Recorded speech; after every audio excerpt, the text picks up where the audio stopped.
আর একটা কথা বলি, যদি পেতে চাও নেককার দিনদার নারী, যুবক তোমার পায়ে হাত দিয়ে বলি তুমি রেখে দাও রসুলের সুন্নাত দাড়ি।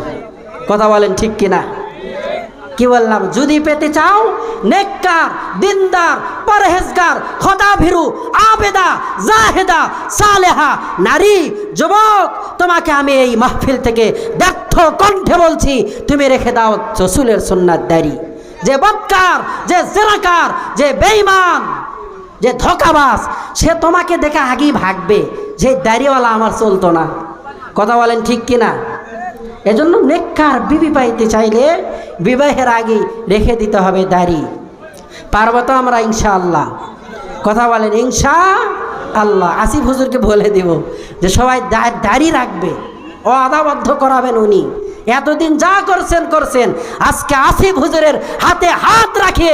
আসিফ হুজুর একজন যুবক, তুমি একজন যুবক, তার কথায় পুরা দেশের পুরা বিশ্বব্যাপী যুবকগুলো যদি ইসলামের দিকে আকৃষ্ট হতে পারে তাহলে তোমরা কেন পারবা না? কথা বলো ঠিক কিনা? আসিফ হুজুরের হাতে হাত রেখে আজ থেকে আদাবদ্ধ হবে, যতদিন বেঁচে থাকবো দাড়িতে আর খুর কেসি লাগাবো না।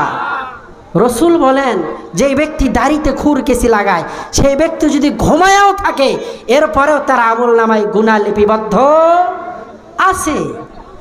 ঘুমিয়েও যদি থাকে, সজাগ যদি থাকে। একটা মাসআলা ভালো মতো মনে রাখেন।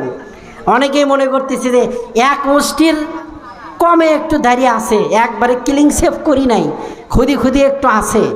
এই সেভ করা যে গুনাহ, ছোট ছোট রাখা একই গুনাহ, এক মুষ্টির কম রাখা একই গুনাহ, ক্লিং সেভ করা একই গুনাহ। কথা বলেন ঠিক কিনা?